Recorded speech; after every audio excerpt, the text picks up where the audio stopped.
ರೈತರು ಮತ್ತು ಮಾಧ್ಯಮದ ಸ್ನೇಹಿತರು, ಬಹಳಷ್ಟು ಸುದೀರ್ಘವಾದಂಥ ಚರ್ಚೆಯನ್ನು ಬೆಳಗ್ಗೆ 11 ಗಂಟೆಯಿಂದ ಇಲ್ಲಿವರೆಗೂ ಕೂಡ ಜಿಲ್ಲಾಧಿಕಾರಿಗಳ ಕಚೇರಿನಲ್ಲಿ ಅರಣ್ಯದಲ್ಲಿ ಏನೇನು ಆಗ್ತಾ ಇದೆ ರಾಮನಗರ ಜಿಲ್ಲೆಯಲ್ಲಿ ಕಳೆದ 50 ವರ್ಷಗಳಿಂದ ಯಾವ ರೀತಿಯಾಗಿ ಹಾನಿಯ ಸಮಸ್ಯೆಯನ್ನ, ಹಾವಳಿ ಸಮಸ್ಯೆಯನ್ನ ಎದುರಿಸ್ತಾ ಇದ್ದೀವಿ, ಅದಕ್ಕೆ ಯಾವ ರೀತಿಯ ಪರಿಹಾರವನ್ನು ನಾವು ಹುಡುಕ್ಬೋದು ಅನ್ನೋದನ್ನ ಸುದೀರ್ಘವಾಗಿ ಮಾನ್ಯ ಮಂತ್ರಿಗಳಿಗೆ ನಮ್ಮ ಅಹವಾಲುಗಳನ್ನು ಕೂಡ ನಾನು ಇರ್ಬೋದು, ಶಾಸಕರಿರ್ಬೋದು, ರಾಮನಗರ ಶಾಸಕರಿರ್ಬೋದು, ಯೋಗೇಶ್ವರ್ ಅವರು ನಾವೆಲ್ಲರೂ ಕೂಡ ತಿಳಿಸಿದ್ದೇವೆ. ಅಧಿಕಾರಿಗಳು ಕೂಡ ಸ್ಪಷ್ಟವಾದಂಥ ಮಾಹಿತಿಯನ್ನು ಇಟ್ಕೊಂಡು ಎಲ್ಲೆಲ್ಲಿ ಆನೆಗಳಿದೆ, ಒಟ್ಟು ನಮ್ಮ ಜಿಲ್ಲೆಯ ವ್ಯಾಪ್ತಿನಲ್ಲಿ ಏನು ಇವತ್ತು ಅರಣ್ಯ ಪ್ರದೇಶ ಬಹುತೇಕ ಹೆಚ್ಚಿದೆ ರಾಮನಗರ ಜಿಲ್ಲೆಯಲ್ಲಿ. ಕಾವೇರಿ ವೈಲ್ಡ್ ಲೈಫ್ ಒಂದ್ ಕಡೆ ಆದ್ರೆ ಬನ್ನೇರಘಟ್ಟ ವೈಲ್ಡ್ ಲೈಫ್ ಒಂದ್ ಕಡೆ, ಮತ್ತೆ ರೆಗ್ಯುಲರ್ ಫಾರೆಸ್ಟ್ ಒಂದ್ ಕಡೆ. ಸೊ ಆನೆಗಳ ಸಂಖ್ಯೆ ದಿನದಿಂದ ದಿನಕ್ಕೆ ಹೆಚ್ಚಾಗ್ತಾ ಇರೋದು ಯಾವ ರೀತಿ ಹೆಚ್ಚಾಗ್ತಾ ಇದೆ ಮತ್ತು ಪ್ರತಿ ವರ್ಷ ಕನಿಷ್ಠ 10 ರಿಂದ 12 ಜನ ನಮ್ಮ ಜಿಲ್ಲೆನಲ್ಲಿ ಸಾಯ್ತಾ ಇದ್ದಾರೆ. ಅದರ ಬಗ್ಗೆ ಕೂಡ ಮಾನ್ಯ ಮಂತ್ರಿಗಳಿಗೆ ಗೊತ್ತಿದೆ. ಕಾರಣ ಏನು ಅಂತ ಹೇಳಿದ್ರೆ, ಮಾನ್ಯ ಮಂತ್ರಿಗಳನ್ನ ನಾನೇ ಅವರು ಮಂತ್ರಿ ಆದ ಒಂದು 4-5 ದಿನಕ್ಕೇನೆ ಕರ್ಕೊಂಡು ಬಂದಿದ್ದೆ. ಅವಾಗ ಕಂಟಿನ್ಯೂಸ್ ಆಗಿ 3 ಜನ ತೀರೋದು. ಕಪಾಳ ಭಾಗದಲ್ಲೊಬ್ರು, ಅಲ್ಲಿ ಕನಕಪುರದಲ್ಲೊಬ್ರು, ನಿಮ್ಮ 3 ಜನ ತೀರೋದು. ಬಂದು ಭೇಟಿ ನೀಡಿ ಹೋಗಿದ್ರು.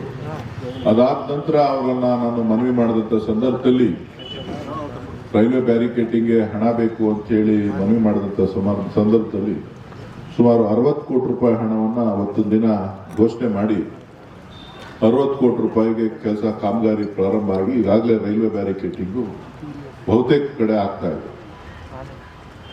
ಸೊ ಇವತ್ತು ಕೂಡ ನಾವು ಸಂಪೂರ್ಣವಾದಂಥ ಚಿತ್ರಣವನ್ನ ಮಾನ್ಯ ಅರಣ್ಯ ಇಲಾಖೆಯ ಅಧಿಕಾರಿಗಳು ಸಂಪೂರ್ಣವಾಗಿ ಇಲ್ಲಿಂದ ಹಿಡಿದು ನಮ್ಮ ಮುತ್ತತ್ತಿಯಿಂದ ಹಿಡಿದು ಬನ್ನೇರಘಟ್ಟ ನ್ಯಾಷನಲ್ ಪಾರ್ಕ್ ವರೆಗೂ ಏನು ಗಡಿ ಬರುತ್ತೆ, ಅಂತಾರಾಜ್ಯ ಗಡಿ ಬರುತ್ತೆ, ಆ ಗಡಿಯ ಎಲ್ಲ ಚಿತ್ರಣವನ್ನ ಆನೆಗಳ ಎಲ್ಲಿಂದ ಬರ್ತಾ ಇದೆ, ಜೊತೆಗೆ ಈ ಭಾಗದಲ್ಲಿ ಕಬ್ಬಾಳ್ ಫಾರೆಸ್ಟ್ ಮತ್ತು ನಮ್ಮ ತೆಂಗಿನಕಲ್ ಫಾರೆಸ್ಟ್ ಒಳಗಡೆ ಆನೆಗಳೇನಿದೆ, ಇತ್ತೀಚೆಗೆ ಶಾಸಕರು ಮತ್ತು ನಮ್ಮ ಮನವಿ ಮೇರೆಗೆ ಈಗಾಗಲೇ ಬಂದು 2 ಆನೆಗಳನ್ನ ಕೂಡ ಹಿಡಿದಿದ್ದಾರೆ. ಎಲ್ಲ ವಿಚಾರಗಳನ್ನ ತಿಳಿಸಿದ್ದಾರೆ. ಸೊ ಒಟ್ಟು ಈಗ ಈ ಜಿಲ್ಲೆಯಲ್ಲಿ ಸಂಪೂರ್ಣವಾಗಿ ರೈಲ್ವೆ ಬ್ಯಾರಿಕೇಡಿಂಗ್ ಮಾಡಲಿಕ್ಕೆ ಇನ್ನೂ 300 ಕೋಟಿ ರೂಪಾಯಿಗಳ ಅವಶ್ಯಕತೆ ಇದೆ ಅಂತ ಹೇಳಿ ಅಧಿಕಾರಿಗಳು ಸಂಪೂರ್ಣವಾದಂಥ ವಿವರವನ್ನ ಕೊಟ್ಟಿದ್ದಾರೆ. ನಾನು, ಶಾಸಕರು ರಘುನಂದನ್ ರಾಮಣ್ಣ ಅವರು, ನಮ್ಮ ರಾಮನಗರ ಶಾಸಕರೆಲ್ಲರೂ ಕೂಡ ಮನವಿ ಮಾಡಿದ್ದೇವೆ. ಇಲ್ಲಿ ಆನೆಯನ್ನ ಈಗಾಗಲೇ 2 ತಂಡಗಳನ್ನ ಹಿಂದೆ ಕೊಟ್ಟಿದ್ರು ನಮಗೆ, ಆನೆ ಟಾಸ್ಕ್ ಫೋರ್ಸ್ ಅನ್ನು. ಮತ್ತೊಂದು ತಂಡವನ್ನ ಕೂಡ ನೀವು ಕೊಡಬೇಕು ಅಂತ ಹೇಳಿ ನಾವು ಮನವಿಯನ್ನ ಮಾಡಿದ್ದೇವೆ. ಸೊ ಅವರು ಅದನ್ನ ತಿಳಿಸ್ತಾರೆ. ಅದ್ರ ಜೊತೆಗೆ ಡ್ರೋನ್ ಫ್ಲೈ ಮಾಡಿ ಐಡೆಂಟಿಫಿಕೇಶನ್ ಮಾಡಿಕ್ಕೆ ಅದೊಂದು ಟೀಮ್ ಅನ್ನ ಮಾಡಿಕೊಡ್ಬೇಕು ಅಂತ ಕೂಡ ನಾವು ಮನವಿ ಮಾಡಿದ್ದೇವೆ. ಮೇಲಾಗಿ ಶಾಶ್ವತವಾದಂತಹ ಪರಿಹಾರ ಏನು ಅಂತ ಹೇಳಿದ್ರೆ,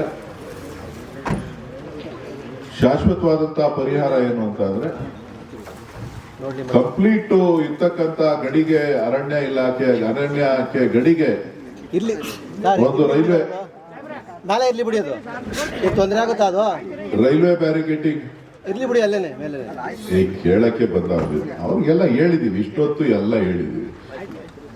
ರೈಲ್ವೆ ಬ್ಯಾರಿಕೇಡಿಂಗ್ ನ ಸಂಪೂರ್ಣವಾಗಿ ಮಾಡ್ಕೊಡ್ಬೇಕು. ಜೊತೆಗೆ ಆನೆ ಹಿಡಿದಂತ ಆನೆಗಳನ್ನ ಒಂದ್ ಕಡೆ ಮಾಡ್ಲಿಕ್ಕೆ ಆನೆ ಕ್ಯಾಂಪ್ ಅನ್ನ ಮಾಡ್ಕೊಡ್ಬೇಕು ಅಂತ ಹೇಳಿ ಆನೆ ಶಿಬಿರ ಯೋಗೇಶ್ವರ್ ಅವರು, ನಾನು ಮತ್ತು ರಾಮನಗರ ಶಾಸಕರು ಎಲ್ಲರೂ ಕೂಡ ಮನವಿ ಮಾಡಿದ್ದೇವೆ. ಅದಕ್ಕೂ ಕೂಡ ಸೂಕ್ತವಾದಂತಹ ಸ್ಥಳವನ್ನ ಪರಿಶೀಲನೆ ಮಾಡಿ ಅಧಿಕಾರಿಗಳಿಗೆ ಯಾವುದು ಜಾಗ ಸೂಕ್ತ ಅನ್ನೋದನ್ನ ಪರಿಶೀಲನೆ ಮಾಡಿ ಒಂದು ಸಮಿತಿಯನ್ನ ಮಾಡಿ ಅಂತ ಹೇಳಿ ತಿಳಿಸಿದ್ದಾರೆ. ಅದನ್ನ ಅವರೇ ನಿಮಗೆ ಮಾಹಿತಿಯನ್ನ ಕೊಡ್ತಾರೆ. ಹೀಗೆ 10 ಹಲವು ಸಮಸ್ಯೆಗಳನ್ನ ಬೆಳೆ ಪರಿಹಾರಕ್ಕೆ ಸಂಬಂಧಪಟ್ಟಂತೆ ಏನೀಗ ತಂದು ರೈತರು ತೆಂಗಿನ ಸಸಿನ ತಗೊಬಂದು ಇಲ್ಲಿ ಆಗ್ತಾ ಇದ್ದಾರೆ, ರಾಗಿ ಗೀಗಿ ಎಲ್ಲ. ಸೊ ಅದ್ರ ಕೂಡ ತಿಳಿಸಿದೀವಿ. ಅವ್ರು ಬಂದಿರೋದೇ ನಿಮ್ ಕಷ್ಟ ನೋಡೋದಕ್ಕೆ, ಮಾತನಾಡ್ಲಿಕ್ಕೆ.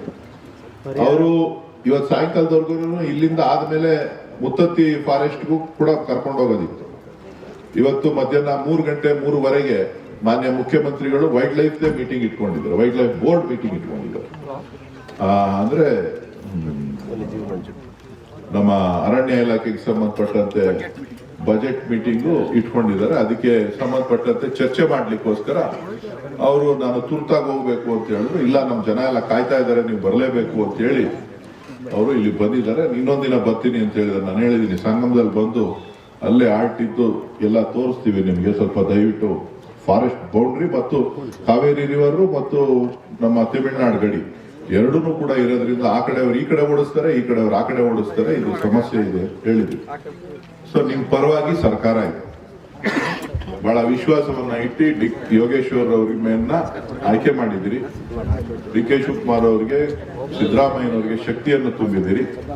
ಖಂಡಿತ ನಿಮ್ಮ ಭರವಸೆಯನ್ನ ನಾವು ಚುನಾವಣಾ ಪೂರ್ವದಲ್ಲಿ ಏನು ನಾವು ನಿಮಗೆ ಮಾತುಗಳನ್ನ ಕೊಟ್ಟಿದ್ದೇವೆ, ಈ ಭಾಗದ ಆನೆ ಹಾವಳಿಯನ್ನ ತಡೀಲಿಕ್ಕೆ ಏನು 300 ಕೋಟಿ ರೂಪಾಯಿ ಅನುದಾನ ಬೇಕು, ಆ ಅನುದಾನವನ್ನ ಮಾನ್ಯ ಮಂತ್ರಿಗಳಲ್ಲಿ ನಾನು ಒತ್ತಾಯ ಮಾಡ್ತಾ ಇದ್ದೇನೆ. ತಾವು ಹಂತ ಹಂತವಾಗಿ ಇನ್ನು ಮುಂದಿನ ನಮ್ಮ ಅವಧಿ ಒಳಗಡೆ, ನಮ್ಮ ಸರ್ಕಾರದ ಅವಧಿ ಒಳಗಡೆ ಸಂಪೂರ್ಣವಾಗಿ ಇದನ್ನ ರೈಲ್ವೆ ಬ್ಯಾರಿಕೇಟಿಂಗ್ ಮಾಡಿ ಆನೆ ಹಾವಳಿಯನ್ನ ತಪ್ಪಿಸ್ಕೊಡ್ಬೇಕು ಅಂತ ಹೇಳಿ ತಮ್ಮಲ್ಲಿ ಈ ಜಿಲ್ಲೆಯ ಜನತೆ ಪರವಾಗಿ ಇಲ್ಲಿ ಇರ್ತಕ್ಕಂಥ ಎಲ್ಲ ನೊಂದಂತ ರೈತರ ಪರವಾಗಿ ನಾನು ಮನವಿಯನ್ನ ಮಾಡ್ತೇನೆ.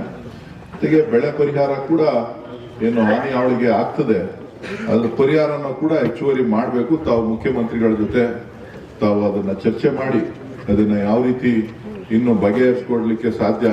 ಒಂದ್ ತೆಂಗಿನ ಮರ ಹೋಯ್ತು ಅಂತ ಅಂದ್ರೆ ಒಂದ್ 5,000 6,000 ಕೊಡ್ತಾರೆ. ಒಂದು ತೆಂಗಿನ ಮರ 30 ವರ್ಷ 1,800 ರೂಪಾಯಿ ಕೊಡ್ತಾರೆ. ಈಗ ಆಲ್ರೆಡಿ ನ್ಯಾಷನಲ್ ಹೈವೇ ಅವರು ಮತ್ತು ಹಾರ್ಟಿಕಲ್ಚರ್ ಡಿಪಾರ್ಟ್ಮೆಂಟ್ ಅವರು ರೇಟ್ಸ್ ಫಿಕ್ಸ್ ಮಾಡಿದ್ದಾರೆ. ಆ ತರದ 30,000 40,000 ಬರುತ್ತದೆ. ಅದು ತೀರ್ಮಾನ ಆಗಿದೆ. ನ್ಯಾಷನಲ್ ಹೈವೇಸ್ ಅಲ್ಲೆಲ್ಲ ಕೊಡ್ತಾರೆ ಪರಿಹಾರ ಅಂತೇಳಿ. ನ್ಯಾಷನಲ್ ಹೈವೇ ಅಲ್ಲ, ಎಲ್ಲ ಪ್ರಾಜೆಕ್ಟ್ಸ್ ಗಳಲ್ಲೂ ಕೊಡ್ತಾ ಇದ್ದಾರೆ. ಯಾವುದೇ ಪ್ರಾಜೆಕ್ಟ್ಸ್ ಗಳಿಗೆ ಹೋದ್ರೆ ಕೊಡ್ತಾ ಇದ್ದಾರೆ. ಜೊತೆಗೆ ಹಾರ್ಟಿಕಲ್ಚರ್ ಡಿಪಾರ್ಟ್ಮೆಂಟ್ ಅವ್ರ ರೇಟ್ ಕೂಡ ಫಿಕ್ಸ್ ಮಾಡಿದ್ದಾರೆ. ಅದನ್ನ ಮಾನ್ಯ ಮುಖ್ಯಮಂತ್ರಿಗಳ ಹತ್ರ ತಾವು ಚರ್ಚೆ ಮಾಡಿ ಯಾವ್ಯಾವ ಬೆಳೆಗೆ ಏನೇನು ಸ್ವಲ್ಪ ಕೊಡಬೇಕು ನ್ಯಾಯಸಮ್ಮತವಾಗಿ. ಯಾಕಂತ ಅಂದ್ರೆ ರೈತರ ಬದುಕು ಅದ್ರ ಮೇಲೆ ಇರೋದು, ಬೇರೆ ಇನ್ನೆಂತ್ರ ಮೇಲೆ ಇರೋದು. ಒಂದ್ಸಾರಿ ಆನೆ ಕಿತ್ತಾಕ್ತು ಅಂತ ಅಂದ್ರೆ ಅವ್ರ ತೋಟಕ್ಕೆ, ನಮ್ಮ ಇಲ್ಲೇ ಒಂದ್ ತೋಟದಲ್ಲಿ 70-80 ಹಾಕಿದ್ದ, 80 ಮರ ಹಾಕಿದ್ದ, 80ರಲ್ಲಿ ಒಂದೂ ಇಲ್ಲ. ಅವನ್ ಎಷ್ಟು ವರ್ಷ, 15 ವರ್ಷನ 12 ವರ್ಷದ ಮರಗಳು ಒಂದೂ ಇಲ್ಲ. ಪರಿಹಾರ ಏನೋ ಸಂಖ್ಯೆ 1,000 2,000 ಕೊಡ್ತೀವಿ ಅಂತ, ನೀನ್ ಪರಿಹಾರನೂ ಬೇಡ, ನೀನ್ ಇದು ಬೇಡ, ಹೋಗಿ ಅಂದ್ಬಿಟ್ಟು ಅವ್ನ ವ್ಯವಸಾಯನೇ ಬಿಟ್ಟಿಲ್ಲ. ಇಂಥ ಒಂದು ಪರಿಸ್ಥಿತಿ ಬರುತ್ತೆ. ದಯವಿಟ್ಟು ಸರ್ಕಾರ ಇದ್ರ ಬಗ್ಗೆ ಗಮನ ಹರಿಸಬೇಕು. ನಾನು ಮುಖ್ಯಮಂತ್ರಿಗಳಿಗೆ ನಾನು ಕೂಡ ಮನವಿ ಮಾಡ್ತೇನೆ, ಶಾಸಕರು ಮನವಿ ಮಾಡ್ತಾರೆ. ನಮ್ಮ ಸರ್ಕಾರ ರೈತರ ಪರವಾಗಿದೆ ಅಂತ ಗೊತ್ತು, ಅದು ಕಾರ್ಯಗತ ಆಗ್ಬೇಕು. ಅದಕ್ಕೆ ತಾವು ಹೆಚ್ಚಿನ ಔದಾರ್ಯವನ್ನ ತೋರ್ಬೇಕು ಅಂತ ಹೇಳಿ ನಾನು ತಮ್ಮಲ್ಲಿ ಪ್ರಾರ್ಥಿಸ್ತಾ, ಮಾತಾಡ್ಲಿಕ್ಕೆ ಅವಕಾಶ ಮಾಡಿಕೊಟ್ಟಂತ ಅಧ್ಯಕ್ಷರಿಗೆ ಮತ್ತೆ ಮಾನ್ಯ ಮಂತ್ರಿಗಳಿಗೆ ತಮ್ಮೆಲ್ಲರಿಗೂ ಕೂಡ ಧನ್ಯವಾದಗಳನ್ನು ಹೇಳಿ ನನ್ನ ಮಾತನ್ನು ಮುಗಿಸ್ತೇನೆ. ನಮಸ್ಕಾರ.